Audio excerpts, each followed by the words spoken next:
क्या कभी सोचा है कि सूखे बालों में कंघी घुमाने के बाद वो कागज के छोटे छोटे टुकड़ों को अपनी तरफ क्यों खींचने लगती है, या फिर आसमान में इतनी जोर से बिजली क्यों चमकती है? इन सब के पीछे ना एक ही अनदेखी लेकिन बहुत शक्तिशाली ताकत है, विद्युत आवेश। चलिए आज इसी अनदेखी दुनिया में झांकते हैं और इसके राज जानते हैं।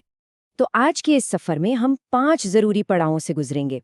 सबसे पहले समझेंगे कि ये विद्युत आवेश यानी इलेक्ट्रिक चार्ज आखिर है क्या। फिर देखेंगे कि ये कितने तरह का होता है और इसके नियम क्या हैं। इसके बाद इसके कुछ खास गुणों पर बात करेंगे। फिर जानेंगे कि इसे पैदा कैसे किया जा सकता है और आखिर में कूलॉम के जबरदस्त नियम को समझेंगे। ठीक है, तो चलिए शुरू करते हैं सबसे पहले और सबसे जरूरी सवाल से। आखिर ये विद्युत आवेश है क्या चीज? इसे ऐसे समझिए जैसे हर चीज का एक वजन होता है जिसे हम द्रव्यमान कहते हैं, और इसी द्रव्यमान की वजह से गुरुत्वाकर्षण पैदा होता है जो चीजों को नीचे खींचता है। बिल्कुल वैसे ही पदार्थ का एक और अंदरूनी गुण है जिसे आवेश कहते हैं, और यही आवेश विद्युत बल को जन्म देता है।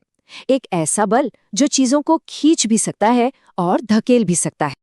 अगर और भी आसान भाषा में कहें तो ये बस एक ऐसी खासियत है जिसकी वजह से चीजें या तो एक दूसरे की तरफ खिंचती हैं या एक दूसरे से दूर भागती हैं। जैसे दो चुंबक करते हैं ना, कभी चिपकते हैं, कभी एक दूसरे को धकेलते हैं, बस कुछ वैसा ही। यही खिंचाव और धक्के का जो पूरा खेल है, वही विद्युत आवेश का असली जादू है। तो ये तो समझ आ गया कि आवेश क्या है, पर क्या ये बस एक ही तरह का होता है? नहीं, असल में इसके 2 अलग-अलग रूप हैं और उनके बीच का जो रिश्ता है वो बड़ा ही दिलचस्प है। चलिए देखते हैं। यहाँ का नियम बहुत बहुत ही आसान है। आवेश 2 तरह के होते हैं, एक धन यानी पॉजिटिव प्लस और दूसरा ऋण यानी नेगेटिव माइनस। और नियम बस इतना सा है कि एक जैसे आवेश जैसे 2 पॉजिटिव हमेशा एक दूसरे को दूर धकेलेंगे, और अलग-अलग आवेश एक पॉजिटिव और एक नेगेटिव हमेशा एक दूसरे को अपनी ओर खींचेंगे। बस इतना सा नियम याद रखना है। अब बात करते हैं आवेश के 2 सबसे बड़े, सबसे पक्के नियमों की, जो कभी नहीं बदलते और हर जगह लागू होते हैं, क्वांटीकरण और संरक्षण।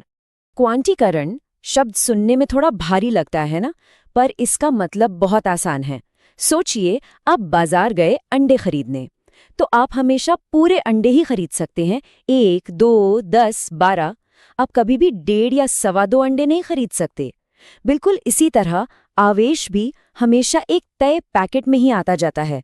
आप इसका आधा अधूरा टुकड़ा नहीं ले सकते। और ये जो सबसे छोटा पैकेट है ना, उसकी कीमत है ये। इसे मौलिक आवेश ई कहते हैं।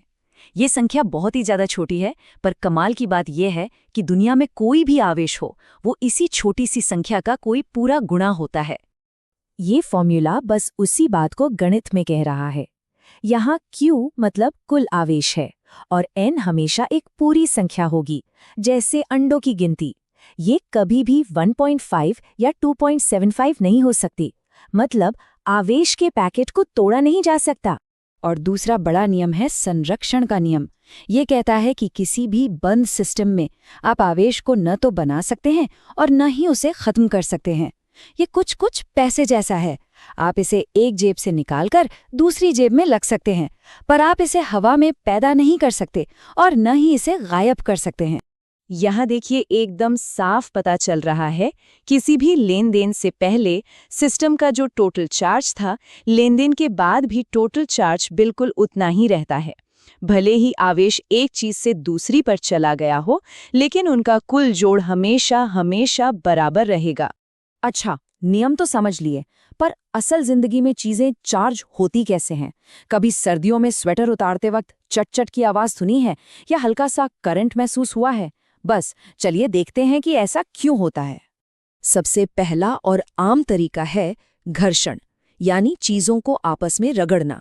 जैसे यहाँ देखिए, जब कांच की छड़ को रेशम के कपड़े से रगड़ा जाता है, तो कुछ इलेक्ट्रॉन कांच से निकलकर रेशम पर कूद जाते हैं। इससे कांच पर धन आवेश आ जाता है। तो असल में बस इलेक्ट्रॉनों का एक जगह से दूसरी जगह जाना ही चार्जिंग है। इसके अलावा 2 और तरीके भी हैं। एक है संपर्क, मतलब सीधा टच करके। एक चार्ज की हुई चीज को जब आप दूसरी चीज से छुआते हैं तो वो भी चार्ज हो जाती है। और दूसरा है प्रेरण, जो थोड़ा जादू जैसा लगता है। इसमें बिना छुए ही किसी चीज पर आवेश पैदा किया जा सकता है, बस एक चार्ज की हुई वस्तु को उसके पास लाकर। और अब आते हैं आज के सबसे अहम पड़ाव पर, कूलाम का नियम। ये वो नियम है जो हमें बताता है कि दो आवेशों के बीच ये जो खींचने या धकेलने का बल है, वो आखिर कितना ताकतवर होता है। कूलॉम का नियम हमें दो बहुत सीधी सी बातें बताता है। पहली कि आवेश जितने बड़े होंगे उनके बीच बल भी उतना ही ज्यादा होगा, ये तो सीधी सी बात है। पर दूसरी बात और भी मजेदार है, जैसे जैसे उनके बीच की दूरी बढ़ती है बल बहुत तेजी से कम होता जाता है। ये जो आप देख रहे हैं ये इसी रिश्ते को दिखाता है। बल यानी F आवेशों के गुणा के सीधे अनुपात में है और दूरी यानी R के वर्ग के उल्टे अनुपात में है। ये वर्ग शब्द बहुत जरूरी है। इसका मतलब है अगर आपने दूरी को दोगुना किया तो बल सीधा 4 गुना कम हो जाएगा।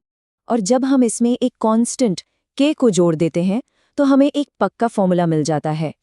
इस फॉर्मूले से हम दो आवेशों के बीच लगने वाले बल को एकदम सटीक नाप सकते हैं।